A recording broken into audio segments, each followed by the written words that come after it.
వైఎస్ఆర్సీపీ రాష్ట్ర SC cell కార్యదర్శిగా శెట్టిభక్తుల సురేష్ కుమార్, రాష్ట్ర ఎస్సీ సెల్ జాయింట్ సెక్రటరీగా లోడ అప్పల్ రాజులను నియమించడం జరిగిందని వైఎస్ఆర్సీపీ పిఠాపురం నియోజకవర్గం ఇన్ఛార్జ్ వంగ గీతా విశ్వనాథ్ తెలిపారు.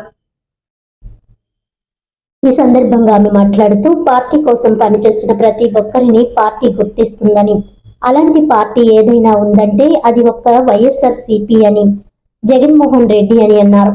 అనంతరం వైఎస్ఆర్సీపీ రాష్ట్ర ఎస్ఎస్ఎల్ కార్యదర్శిగా శెట్టిభక్తుల సురేష్ కుమార్ మాట్లాడుతూ పార్టీ కోసం నిరంతరం పోరాడతామని, చివరి శ్వాస వరకు పార్టీలోనే ఉంటామని, పార్టీ అభివృద్ధికై పోరాడతామని తెలియజేశారు.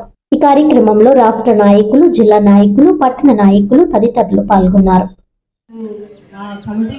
మీరందరూ కూడా కోఆర్డినేట్ చేసుకొని, అలాగే గ్రామాల్లో ఎస్సీసీఎల్ కూడా మీరు కోఆర్డినేట్ చేసుకుని మొత్తం అన్ని పూర్తయిన తర్వాత మేము కూడా అనుకున్న అన్ని పూర్తయి అన్ని రాష్ట్ర ఎస్సీసీఎల్ సెక్రటరీగా ఇచ్చినటువంటి బాధ్యతను మరింతగా ఆ బాధ్యతను మరింతగా నేను పెంపొందిస్తూ ఎవరికి ఎప్పుడు ఎటువంటి ఇది తేకుండా తక్కువ కాకుండా మరింతగా రేపు రాబోయే ఎలక్షన్స్లో కూడా జాతి అందరినీ ఉద్దేశిస్తూ జాతి అందరితోనూ అందరినీ కలుపుకుంటూ చిన్న చిన్న పొరపచ్చాలు ఉన్నా, చిన్న చిన్న భేదాభిప్రాయాలు ఉన్నా అందరినీ కలుపుకుంటూ అందరితో కలిసి మమేకమై మరింతగా మేమందరం ముందుకు వెళ్ళి పార్టీకి ఉపయోగపడతామని, పార్టీని బలోపేతం చేయడానికి మా వంతు మేము కృషి చేస్తామని అటు జగన్మోహన్ రెడ్డి గారికి, మా మేడం గీతా విశ్వనాథ్ గారికి హృదయపూర్వకంగా తెలియజేస్తూ సెలవు తీసుకున్నాం.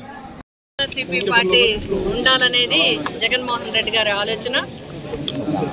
సాధారణంగా అన్ని రాజకీయ పార్టీలకి కూడా సంస్థాగత నిర్మాణం అనేది ఉంటుంది. వైఎస్ఆర్సీపీకి గ్రామ స్థాయి నుంచి, వార్డు స్థాయి నుంచి మరి రాష్ట్ర స్థాయి వరకు కూడా కమిటీలు నియమించుకొని వారందరినీ కూడా సమాయత్తం చేసి ప్రజలకు అండగా ఉండాలనేది మా సంకల్పం. అందుకోసమే జగన్మోహన్ రెడ్డి గారు ఇచ్చిన ఆదేశాల మేరకు గతంలో ప్రభుత్వంలో ఉన్నప్పుడు ప్రజల వెన్నంటూ ఉంది. ప్రజలకు ఏమి కావాలో అవి చేయగలిగింది, ప్రజలకి అండదండలుగా ఉండగలిగింది. 2 సంవత్సరాల కరోనా ఇబ్బందుల్లో కూడా మరి సంక్షేమం ఎక్కడ వదలకుండా రాష్ట్రాన్ని ముందుకు నడిపించడంలో జగన్మోహన్ రెడ్డి గారు చాలా కృషి చేయడం జరిగింది.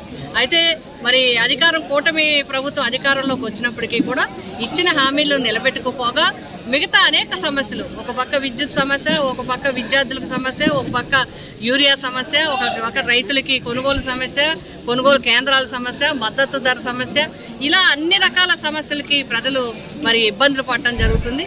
ఏ హాస్పిటల్కి వెళ్ళినా ఆరోగ్యశ్రీ సమస్య ఒక పెద్ద సమస్యగా అయిపోయింది. ఇలా ఈ పరిస్థితుల్లో ఒక కాలేజీకి వెళ్తే ఫీజు కడతారా లేదంటే తీసి ఇచ్చేయమంటారా అనే పరిస్థితులు. ఒకవేళ పాస్ అయితే కూడా ఇప్పుడు చాలామంది విద్యార్థులు పాస్ అయితే మరి మా సర్టిఫికెట్లు ఇవ్వండి, మేము వేరే పై చదువులకు వెళ్ళాలి లేకపోతే ఉద్యోగానికి వెళ్ళాలంటే మీకు ఫీజు రియంబర్స్మెంట్ గవర్నమెంట్ నుంచి రాలేదు, అది కట్టమంటే విద్యార్థి తల్లిదండ్రులు ఇబ్బంది. ఇలా అనేక రకాల సమస్యలు ఉండటంతో పాటు చాలా చోట్ల రాష్ట్రంలో లా అండ్ ఆర్డర్ సమస్యలు ఉన్నాయి. అదేవిధంగా మహిళల మీద అనేక దాడులు, చిన్నారుల మీద దాడులు జరుగుతూ ఉన్నాయి. మరి ఏమీ పట్టించుకోరు. సూపర్ 6 అమల్లో కూడా ప్రభుత్వం ఫెయిల్ అవడం జరిగింది. ఇప్పటికీ 6 సిలిండర్లు ఇస్తామని చెప్పి 1 సిలిండర్తో ఆపేయడం జరిగింది. మొదటి 2024 జూన్ నుంచి ఇస్తానన్న పథకాలు 25 జూన్ అయిపోయిన తర్వాత ఇప్పుడు 1-2 పథకాలు ఇప్పుడు ఇవ్వటం జరిగింది. అది కూడా లబ్ధిదారుల సంఖ్యను తగ్గించేయటం జరిగింది. ఈ విధంగా ప్రజలు చాలా ఇబ్బందులు పడుతూ ఉన్నారు. అందుకోసమే వైఎస్ఆర్సీపీ సంస్థాగత నిర్మాణం పటిష్టంగా చేసి రాష్ట్రం వరకు కూడా చేసి ప్రజలు వెన్నంటూ ఉండాలి.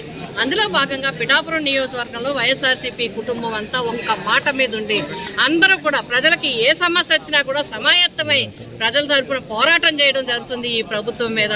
మొన్న యూరియా సమస్య వరకు కాకినాడ డివిజన్లో, కాకినాడ కలెక్టరేట్లో జరిగిన యూరియా సమస్య వరకు కూడా ఇప్పటి వరకు ఈ 16 నెలల్లో కూడా వైఎస్ఆర్సీపీ పిఠాపురం నియోజకవర్గం తరపున మరి సమాయత్తమై అందరూ యాక్టివ్గా పార్టిసిపేట్ చేసి పోరాటం చేయడం జరుగుతుంది.